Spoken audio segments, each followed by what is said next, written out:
हिंद दोस्तों, आज की जो हमारी क्लास है एमए द्वितीय सेमेस्टर का चतुर्थ पेपर है। ये जो तृतीय पेपर है, तृतीय नहीं चतुर्थ पेपर है, इसलिए मैं आपको पहले बता दूं चौथा पेपर है जिसमें पढ़ना है हिंदी साहित्य का इतिहास आधुनिक काल। तो आधुनिक काल का जरा विभाजन एक बार पढ़ लेते हैं। विभाजन इस तरीके से भारतीय युग है, द्विवेदी युग है, छायावाद है, उत्तर छायावाद काव्य की विविध प्रवृत्तियाँ हैं। तो भारतीय युग जो है वो 1850 से लेकर 1900 ईस्वी तक है। ये जो हमारा है ये 1850 से लेकर के 1900 तक है। फिर द्विवेदी जो है ये 1900 से 1920 तक है। समझ लीजिए इस बात को, 20 तक है। उसके बाद जो छायावाद युग है ये 1918 से लेकर के 1936 तक है। तो उसके बाद जो आएगा उसको भी पढ़ना है। तो ये हमारा पाठ्यक्रम है। हम आज पढ़ेंगे अति लघु उत्तरीय प्रश्न। मैं कुछ भी नहीं छुपाता हूँ, जो आपके सामने पढ़ा रहा हूँ, जिस सीरीज से पढ़ा रहा हूँ उसी को पढ़ा रहा हूँ। कह रहा हूँ पढ़िए और आपका पेपर अच्छा जाएगा। तो पहला सवाल है कि हिंदी के 5 दैनिक समाचार पत्रों का नाम उल्लेख कीजिए। तो हिंदुस्तान, दैनिक जागरण, अमर उजाला, नवभारत, टाइम, राष्ट्रीय सहारा। तो इस समय जो चल रहे हैं ये मुख्य 5 चैनल हैं, जिसमें से कोई भी सवाल अति लघु उत्तरीय प्रश्न से आ सकता है। जिसमें का जो पेपर आएगा आपका ऑप्शनल आएगा, और आप लोग निश्चिंत रहिए, मैं ऑप्शनल की क्लास करा दूंगा। सवाल नंबर 2, फोर्ट विलियम कॉलेज की स्थापना किसने की? स्थापना का उद्देश्य बताइए। तो ये सवाल ऐसे आता है कि फोर्ट विलियम कॉलेज की स्थापना किसने की, और ऑप्शन 4 दे दिए जाते हैं। डेट थोड़ा सा बदल दी जाती है। इसका सही जवाब जो होगा तो वो होता फोर्ट विलियम कॉलेज की स्थापना 10 जुलाई 1800 में गवर्नर जनरल लॉर्ड वेलेंसली कोलकाता में की थी। यह प्रचार अध्ययन एक केंद्र था जिसका मुख्य उद्देश्य यूरोपीय सिविल सेवकों के भारतीय भाषाओं का संस्कृत, कानून और रीति रिवाजों को शिक्षित करना, ताकि भारत में शासन और अधिक कुशल बना सके। फिर सवाल नंबर 3, आचार्य शुक्ल के अनुसार भारतीय युग की कलावती क्या है? उनका कहना है कि 1925 से लेकर के 1950 तक जो है वो भारतीय युग है, लेकिन ये कहीं पर मैच नहीं खाता है। भारतीय की खड़ी बोली लिखी रचना क्या है? फूलों का गुच्छा है। क्या है? फूलों का गुच्छा है। फिर भारतीय की 4 पत्रिकाओं के संपादक के नाम बताइए। कविचंद सुधा जो भारतीय हरिश्चंद्र जी की है। फिर हिंदी प्रदीप्त बालकृष्ण भट्ट जी की है। ब्राह्मण प्रताप नारायण मिश्र जी की है। और आनंद कदामिनी प्रेमांगन जी की है। आज के पेपर में तीनों सवाल आए थे कि प्रताप नारायण मिश्र की कौन सी पत्रिका है, बालकृष्ण भट्ट की कौन सी पत्रिका है, और जो आया था भारतीय हरिश्चंद्र की कौन सी पत्रिका है। फिर सवाल आता है कि हिंदी की प्रथम पत्रिका के संपादक स्थापना का समय बताइए। तो हिंदी की प्रथम पत्रिका है उत्तर मार्तंड, 30 मई 1826। और ये हम पढ़ा भी चुके हैं, क्योंकि आज का जो पेपर था वो भी इसी तरीके से था कि जनसंचार पत्रकार था। फिर भारतीय में लगभग कितने काव्य कृतियों की रचना की गई? तो उन्होंने की है 70। भारतीय द्वारा खड़ी बोली की रचित कविता कौन सी है? फूलों का गुच्छा, शरद का बिलाप। सवाल नंबर 9, मिस्र के भारतीय सेना की विजय प्राप्ति के भारतीय की कविता लिखी। विजयिनी विजय वैजयंती निबंधकार। हिंदी, हिंदू, हिंदुस्तान का नारा किसने दिया? प्रताप नारायण मिश्र जी ने दिया। फिर जैसे हिंदी, हिंदू, हिंदुस्तान इस समय बहुत चल रहा है। फिर भारतीय युग का प्रधान सर्व प्रचलित काव्य रूप क्या था? मुक्तक काव्य था। भारतीय युग के किन कवियों को कजलियाँ लिखी? प्रेमांगन और प्रताप नारायण मिश्र। कजलिया क्या होता है समझते हैं? एक गीत होता है जो सावन में गाया जाता है, उसे कजरी गीत कहा जाता है, उसको कहा जाता है कजलिया। फिर भारतीय उर्दू के किस उपनाम की कविताएं लिखते हैं? रसा उपनाम से। कहाँ करुणा निधान केशव सोए किसकी काव्य पंक्तियाँ हैं? तो ये भारतीय हरिश्चंद्र जी की कविताएं हैं, और ये बहुत महत्वपूर्ण पंक्ति है। ऐसे सवाल फंसा सकते हैं आपके पाठ्यक्रम में, क्योंकि इससे पहले जो पेपर हुए आप लोग जान ही चुके हैं, बताने की कोई आवश्यकता नहीं है। फिर सवाल नंबर 15, भारतीय के किस कवि को रहीम के दोहों की कुंडलियाँ लिखी हैं? राधा कृष्ण ने। भारतीय के 3 साहित्यकारों के नाम बताइए। तो भारतीय हरिश्चंद्र, बद्रीनारायण चौधरी, प्रेमांगन, प्रताप नारायण मिश्र। और ये वाला जो सवाल है ये सवाल आएगा आएगा आएगा। मैं आज तक जिस सवाल को बता दिया, अगर वो सवाल ना आया हो तो आप लोग बताइए। फिर सवाल नंबर 17, भारतेंद्र जी के 4 रचनाएं बताइए। प्रेम सरोवर, प्रेम पुलवारी, गीत गोविंद, नंद, भारत दुर्दशा, और ये आखिरी में है अंधेर नगरी। वही अंधेर नगरी चौपड़ राजा टकेसर भाजी टकेसर खाजा, जिसमें कहता है गाय कैसे मर गई, लास्ट में पंडित जाकर के बचा लेता है। फिर सवाल नंबर 18, भारतेंदु की उपाधि कब मिली? 1880 में मिली। कब मिली? 1880 में मिली। भारतेंदु की सामान्य प्रवृत्ति बताइए। भारतेंदु की काव्य की निम्नलिखित प्रवृत्तियाँ हैं। राष्ट्रीय चेतना का उन्मेष, सामाजिक चेतना का अभिव्यक्ति, भक्ति भावना की पौनता, संगरता की स्पेशलता, प्राकृतिक चित्रण, हास्य व्यंग की विदग्धता और समस्या पूर्ति। फिर भारतीय के प्रमुख कवियों के नाम बताइए। भारतेंदु हरिश्चंद्र, प्रतापचंद्र मिश्र, बालमुकुंद गुप्त, बद्रीनारायण चौधरी, प्रेमांगन, रामकृष्ण दास, अंबिका दास व्यास, रामकृष्ण आदि।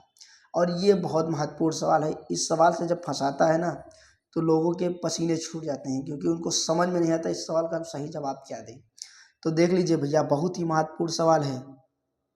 फिर सवाल नंबर 21 क्या कह रहा है कि द्विवेदी युग को क्या कहा जाता है? इसको कहा जाता है जागरण सुधार काल। क्या कहा जाता है? जागरण सुधार काल। प्राकृतिक चित्र की दृष्टि में द्विवेदी युग के प्रमुख कवि कौन से हैं? श्रीधर पाठक हैं। कौन है? श्रीधर पाठक हैं। मुकुटधर पांडे भी आएगा, आगे चल के आएगा। फिर है खड़ी बोली का प्रथम महाकाव्य कौन सा है? अयोध्या सिंह उपाध्याय का हरिओद कीर्ति प्रिय प्रवास, जिसकी रचना सन 1914 ईस्वी में की गई थी। तो अगर देखा जाए तो ये द्विवेदी युग का भी है। अगर पूछ लिया जाए कि अयोध्या सिंह उपाध्याय का द्विवेदी युग में खड़ी बोली का कौन सा अध्याय है, महाकाव्य है, वो प्रिय प्रवास है। सवाल नंबर 24, द्विवेदी युग के किस कवि सम्राट की रूप में जाना जाता है? तो अयोध्या सिंह उपाध्याय को कवि सम्राट के रूप में जाना जाता है। जैसे छायावाद में 4 स्तंभ हैं, वैसे द्विवेदी युग में भी कवि सम्राट के रूप में अयोध्या सिंह उपाध्याय जी को जाना जाता है। फिर सवाल नंबर 25, द्विवेदी युग के सर्वश्रेष्ठ प्रबंधकार कौन है? मैथिली शरण गुप्त हैं। फिर सवाल नंबर 26, काव्य भाषा के रूप में खड़ी बोली की प्रतिष्ठा किस युग में हुई? तो द्विवेदी युग में हुई। आचार्य महावीर प्रसाद द्विवेदी के किस पत्रिका का संपादन किया? उसका प्रकाशन केंद्र कहाँ था? तो उसका प्रकाशन क्या सरस्वती पत्रिका काशी में हुआ। द्विवेदी का नामकरण किस विद्वान के नाम पर पड़ा? तो आचार्य महावीर प्रसाद द्विवेदी जी के नाम पर पड़ा। कन्फ्यूजन कब होता है? जब लोग पढ़ देते हैं आचार्य महावीर प्रसाद द्विवेदी और हजारी प्रसाद द्विवेदी जी, तो पहले हम लोग समझते थे कि हजारी प्रसाद द्विवेदी जी के ऊपर है, लेकिन अब हम समझ चुके हैं कि इसका सही आंसर क्या होगा, तो आचार्य महावीर प्रसाद द्विवेदी जी होगा। हालांकि द्विवेदी युग कब से कब तक माना जाता है? तो यह 1900 से 1918 तक माना जाता है। हालांकि 18 और 20 कहीं पे दिख जाए तो दोनों में से दोनों मार दीजिएगा, क्योंकि इसका दोनों का आंसर कहीं कहीं ले लेता है। फिर है द्विवेदी के 4 साहित्यकारों के नाम बताइए। तो मैथिली शरण गुप्त, श्रीधर पाठक, रामनरेश त्रिपाठी, अयोध्या सिंह उपाध्याय। हालांकि इसमें से एक सवाल पक्का आएगा, मैं 100 का 100% लिख के दे रहा हूँ, इसमें से एक सवाल आएगा। फिर द्विवेदी युग के 4 विशेषताएं बताइए। देशभक्ति की भावना, मानवता दृष्टिकोण, देश अतिथि संस्कृत, नारी उत्थान की भावना। फिर सवाल नंबर 32, ब्रज भाषा की आधुनिक काल में अंतिम बड़ा कवि किसे कहा जाता है? तो जगन्नाथ रत्नाकर जी को कहा जाता है। मार्क्स की पुत्री जैनी पर जननी जैनी नामक कृति किसने लिखा? तो मैथिली शरण गुप्त ने लिखा। ये जो थे ये बहुत बड़े कवि थे, इन्होंने जो लिखा ना भाई पढ़ने लायक है। तो फिर आगे आते हैं, मैथिली शरण गुप्त के गुरु कौन थे? तो ये महावीर प्रसाद द्विवेदी जी को अपना गुरु समझते थे। मैथिली शरण गुप्त कुछ भी लिखते थे तो वो दिखाने जाते थे, जिसमें सबसे प्रसिद्ध हुई यशोधरा। यशोधरा सबसे ज़्यादा प्रसिद्ध हुई। पति जो हमसे कह कर जाते, कहते तो क्या भाव बाधा पाते। फिर ये सवाल देख लीजिए, मैथिली शरण गुप्त मूलतः किस भक्त की कवि हैं? राम के कवि हैं। किसके कवि हैं? राम के कवि हैं। फिर एक भारतीय आत्मा किस कवि को कहा जाता है? तो माखनलाल चतुर्वेदी जी को कहा जाता है।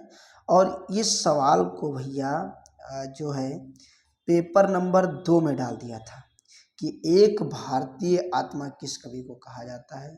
और इतना कन्फ्यूजन किया क्योंकि वहाँ पे भारत भारती के लेखक भारतेंदु हरिश्चंद्र जी को भी डाला था, भारत भारती के लेखक को भी रख दिया था। तो कैदी और कोकिला की शीर्षक कविता किसकी है? तो माखनलाल चतुर्वेदी जी की है। बचपन में जयशंकर प्रसाद का क्या नाम था? इनका नाम था झारखंडी। क्या नाम था? झारखंडी नाम था। उसके बाद कामायनी रचना कब प्रकाशित हुई? तो 1936 में। आज के पेपर में सवाल आया था कि जयशंकर प्रसाद की किस पत्रिका को निकाला? तो उन्होंने इंदु को निकाला, और हंस भी आया था जो मुंशी प्रेमचंद जी ने निकाला। पेपर को मैं एनालिसिस कराऊंगा, बाद में कराऊंगा। आप सभी लोगों को पेपर पढ़ने का पूरा मौका मिलेगा। फिर सवाल नंबर देख लीजिए, राम की शक्ति पूजा की रचना निराला ने कब की? 1936 में की। क्रांतिकारी कब निराला किसकी रचना है? बच्चन सिंह की है। खड़ी बोली के प्रथम स्वच्छंदी कवि कौन माने जाते हैं? श्रीधर पाठक माने जाते हैं। छायावाद के स्थूल विरुद्ध सूक्ष्म का विद्रोह किसने कहा? डॉक्टर नागेंद्र ने कहा। और ये भी सवाल दे दिया था। पेपर नंबर ये सवाल दे चुका है। फिर रहस्य और यथार्थवाद छायावाद शीर्षक लेख किसने लिखा? जयशंकर प्रसाद ने लिखा। तो ये बहुत ही महत्वपूर्ण सवाल थे, जिसमें से हम 45 सवाल पढ़ चुके हैं। हाफ सेंचुरी लगने वाली है, और हाफ सेंचुरी से ज़्यादा आज पढ़ेंगे नहीं। फिर वियोगी होगा पहला कवि, आह से उपजा होगा ज्ञान, यह पंक्ति किसकी है? पंत जी की है। कौन पंत? सुमित्रानंदन पंत। छायावाद नाम के प्रतीक किसने कहा जाता है? मुकुटधर पांडे जी को कहा जाता है। हम कह रहे थे कि मुकुटधर पांडे जी जरूर आएंगे। छायावाद पुस्तक के लेखक कौन है? नामवर सिंह, डॉक्टर नामवर सिंह। छायावाद की मधुचर्या किसे कहा जाता है? तो आचार्य रामचंद्र शुक्ल जी को कहा जाता है। फिर छायावाद के 4 विशेषताओं को बताइए। तो स्थूल के विरुद्ध सूक्ष्म का विद्रोह, व्यक्तिवाद की प्रधानता, वेदना का करुण स्वर, नारी के प्रति नवीन दृष्टिकोण। तो ये थे हमारे आज के 50 प्रश्न। पूरी क्लास लेंगे, थोड़ी सी बड़ी होने वाली है, आपको मैं दिखा दे रहा हूँ। आप ये ना कहिए कि हम जी लुका रहे हैं। तो 50-50 करके हम 2 क्लासों में बांट देंगे, जिससे आपको भी आसानी होगी और हमको भी आसानी होगी। तो आज यहीं तक, मिलूंगा अगले क्लास में। जय हिंद, जय दोस्तों।